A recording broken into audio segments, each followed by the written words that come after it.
사도신경하심으로 우리의 신앙을 하나님 앞에 고백합니다. 나는 전능하신 아버지 하나님, 전지의 창조주를 믿습니다. 나는 그의 유일하신 아들 우리 주 예수 그리스도를 믿습니다.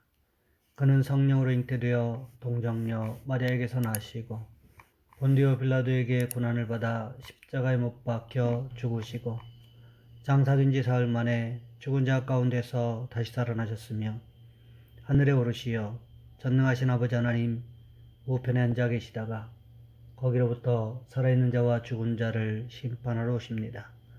나는 성령을 믿으며 거룩한 공교회와 성도의 교제와 죄를 용서받는 것과 몸의 부활과 영생을 믿습니다. 아멘. 찬송가 483장입니다.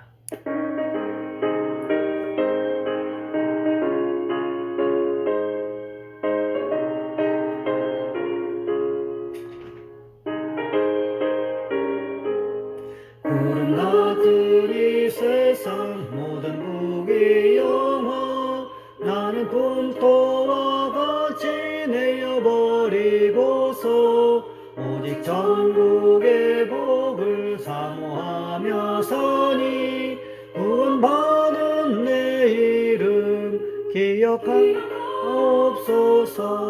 주가 나의 이름 보좌 앞에 놓인 어린 양 생명책에 기록하옵소서. 주여 보배 비로소 모든 죄 씻으사 나의 부정한 것을 거기서 맑히소서. 있는 보다 더이게 죄를 씻었으니 구원받은 내 이름 기록하옵소서. 주가 나의 이름 보좌 앞에 놓인 어린 양 생명책에 기록하옵소서.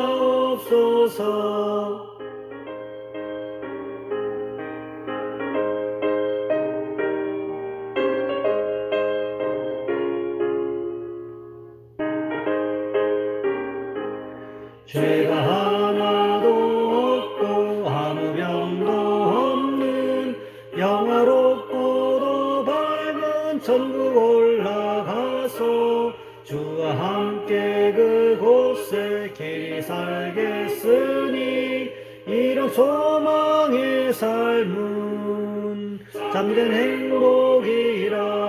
주가 나의 이름 보좌 윗배 놓인 어린 양 생명책에 기록하옵소서.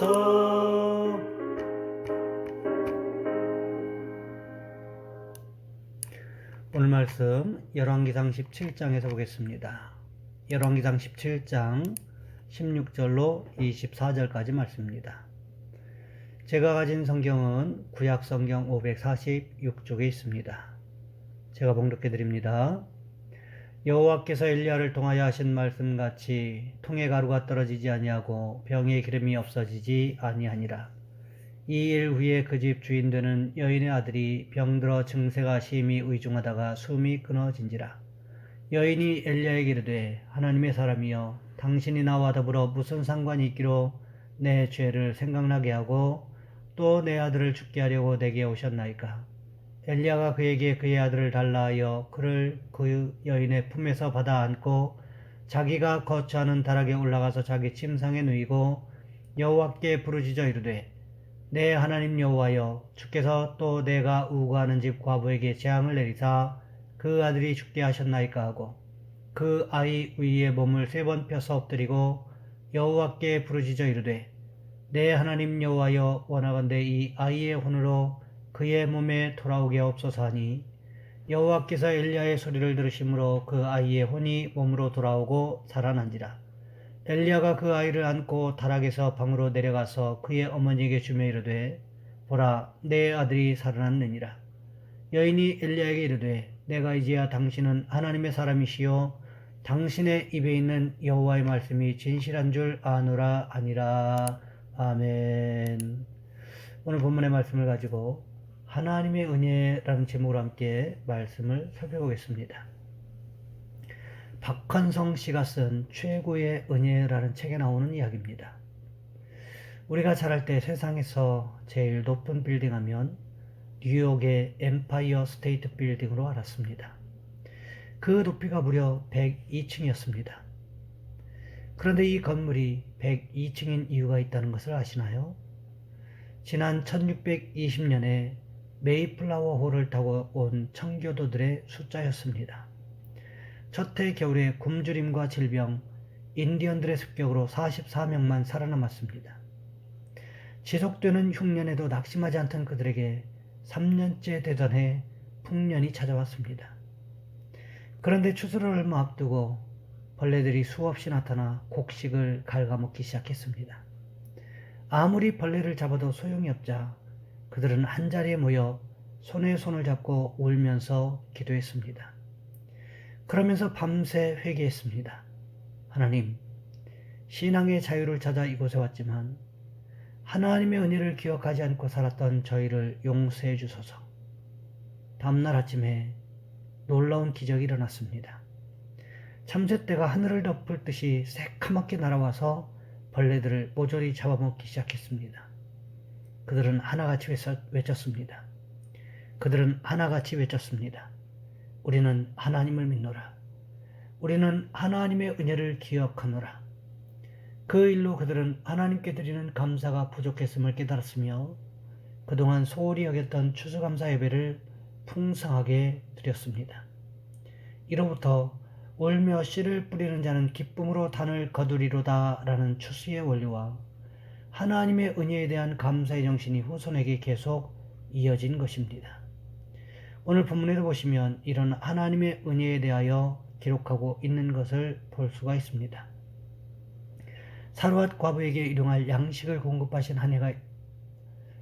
사르밧 과부에게 일용할 양식을 공급하신 하나님의 은혜가 있었습니다. 또 어떤 은혜가 있었을까요? 오늘 본문 17절과 18절 말씀해 보시면 이렇게 기록하고 있습니다. 이 일 후에 그 집주인 되는 여인의 아들이 병들어 증세가 심히 의중하다가 숨이 끊어진지라. 여인이 엘리야에게 이르되 하나님의 사람이여 당신이 나와 더불어 무슨 상관이 있기로 내 죄를 생각나게 하고 또 내 아들을 죽게 하려고 내게 오셨나이까. 이 여인에게 남편을 대신하여 의지할 대상인 아들이 있었습니다. 그런데 이 아들이 갑자기 시름시름 앓다가 병이 의중해져서 결국 죽고 말았다는 거지요. 그러자 이 여인이 엘리야 선지자에게 무엇을 이야기하고 있습니까? 내 죄를 생각나게 하고 또 내 아들을 죽게 하려고 당신이 나를 찾아오셨습니까? 이렇게 말하고 있다는 거지요. 무엇이라고 명확하게 밝히고 있지는 않지만 이 여인이 하나님과의 관계에서 지었던 죄가 있었음을 말하고 있다는 것입니다. 그것이 어떤 죄라고 명확하게 이야기하고 있지는 않지만 그것이 죄였다는 사실을 누구는 알았습니까? 이 여인은 알았다는 것입니다. 내가 이러다가 하나님께 혼나지. 이런 문제가 있었다는 것입니다. 그렇게 마음속에 계속 부담되는 죄의 문제를 떠안고 살아오고 있었는데 아들이 갑자기 병으로 시름시름 앓다가 죽고 나서야 아들의 죽음과 자기의 죄가 연관되어 떠오르기 시작했다는 것입니다. 때로는요, 하나님과 우리의 관계를 가로막고 있는 죄의 문제가 있을 수가 있습니다. 그것이 깨달아지는 것이 은혜라는 것입니다. 왜 그럴까요? 하나님과의 관계를 가로막고 있는 그 문제를 깨달으면 하나님과의 관계에 물꼬를 틀 수 있는 방법도 찾을 수 있기 때문에 그렇습니다. 에베소서 2장 14절부터 18절까지 말씀해 보시면 하나님과의 막힌 관계를 화평하게 하는 방법에 대해서 이렇게 기록하고 있습니다. 그는 우리의 화평이신지라 둘로 하나를 만드사 원수된 것 곧 중간에 막힌 담을 자기 육체로 하시고 법조문으로 된 계명의 율법을 배우셨나니 이는 이 둘로 자기 안에서 한 새 사람을 지어 화평하게 하시고 또 십자가로 이 둘을 한 몸으로 하나님과 화목하게 하려 하심이라. 원수된 것을 십자가로 소멸하시고 또 오셔서 먼데 있는 너희에게 평안을 전하시고 가까운 데 있는 자들에게 평안을 전하셨으니 이는 그로 말미암아 우리 둘이 한 성령 안에서 아버지께 나아감을 얻게 하려 하심이라. 지금 우리가 살고 있는 시대에는 하나님과의 막힌 담을 허는 방법은 오직 예수 그리스도를 통하여 가능하다는 것입니다. 그렇다면 엘리야 선지자가 살던 시대는 누구를 통해서 가능했을까요? 하나님께서 보내신 선지자를 통해서 가능했다는 것입니다. 이 연약한 여인이 아들이 죽자 자신의 죄 문제가 탁 터져나오기 시작한 것입니다. 그렇게 고백했더니 엘리야 선지자가 어떻게 합니까? 엘리야가 죽은 아들을 안고는 자기가 거처하던 다락방으로 올라갑니다. 침상 위에 누웠습니다. 그리고는 하나님께 큰 소리로 부르짖어 기도합니다. 그 후에 아이 위에 몸을 3번 펴서 엎드리고 또 하나님 앞에 아이의 영혼이 몸으로 돌아올 수 있게 해달라고 기도했습니다. 그 결과가 무엇이었습니까? 오늘 본문 22절 말씀해 보시면 이렇게 기록하고 있습니다. 여호와께서 엘리야의 소리를 들으심으로 그 아이의 혼이 몸으로 돌아오고 살아난지라. 생각해 보시기 바랍니다. 이 여인이 자신의 죄의 문제를 엘리야 선지자를 통해서 하나님 앞에 고백한 이후에 무슨 일이 일어났습니까? 엘리야 선지자의 기도를 통하여 아들이 살아났다는 거지요. 그렇다면 이 여인의 죄의 문제가 어떻게 되었다는 것입니까? 죄의 문제가 완벽하게 해결되었음을 말하고 있는 것 아니겠습니까? 하나님은 우리의 신음소리까지 들으신다고 성경은 말씀하고 있습니다. 우리가 너무 힘들어서 아무 소리조차도 하지 못하고 간신히 신음소리만 내고 있을지라도 그 신음소리에 담긴 의미까지도 알아채시는 분, 그분이 바로 우리 하나님 아버지시라는 거지요. 오늘 본문의 이 여인이 그러했다는 것입니다. 먹고 사는 문제가 해결되고 나니까 하나님과의 관계에 눈을 돌리게 되었는데 엘리야 선지자를 보면 볼수록 죄가 생각나더라는 것입니다. 괜찮겠지 하면서 시간을 보냈는데 갑자기 아들이 죽게 되었고 아들이 죽자마자 이것이 죄로 인한 결과라는 것을 깨닫고는 엘리야 선지자 앞에 가서 죄 문제를 고백했다는 거지요. 그랬더니 하나님께서 아들을 살려주셨다는 것입니다. 무엇을 말하고 있는 것일까요? 죄 문제를 해결해 주셨음을 상징적으로 보여주고 있는 장면이라고 할 수 있다는 거지요. 아들의 죽음의 문제, 죄의 문제가 해결되자 이 여인이 엘리야에게 어떻게 고백하고 있습니까? 오늘 본문 24절 말씀해 보시면 이렇게 고백하고 있습니다.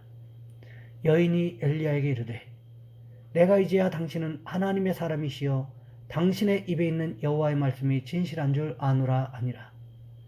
아들을 살리는 기적을 통하여 자신의 죄의 문제를 해결받고 나니까 이제야 엘리야가 바로 하나님의 사람이고 엘리야가 하는 말이 하나님의 말씀이신 줄을 깨달았다고 여인이 고백하고 있다는 것입니다.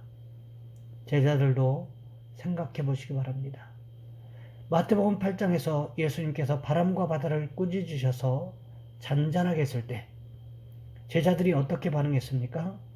이가 어떠한 사람이기에 바람과 바다도 순종하는가 이렇게 말했습니다.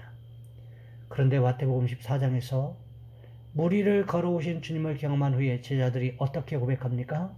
진실로 하나님의 아들이로소이다. 이렇게 고백하고 있다는 것입니다. 비슷한 사건이지만 고백이 전혀 다른 것을 볼 수 있다는 거지요. 왜 그럴까요? 비슷한 사건이라고 할지라도 은혜가 있느냐 없느냐의 차이라는 것입니다. 마태복음 14장의 사건 바로 앞에는 오병이어라는 하나님의 은혜가 베풀어졌던 모습이 있었다는 거지요. 그러하기에 우리에게 주어지는 하나님의 은혜는 우리의 죄가 깨달아지는 것도 은혜고 죄의 문제가 해결되는 것도 은혜라는 것입니다.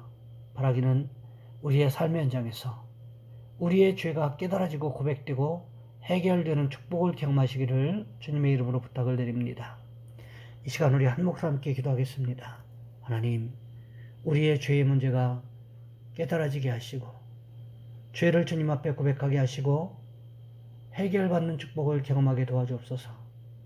또한 기도하실 것은 우리 교회가 선교하고 있는 선교사님들과 교회들을 위해서 기도로 중보하고 물질로 헌신하는 우리 성도들을 위해서 이 시간 우리 주여 한번 간절히 부르신 후에 한 목소리 함께 기도합니다. 주여, 사랑의 하나님, 우리를 도와주시기를 원합니다.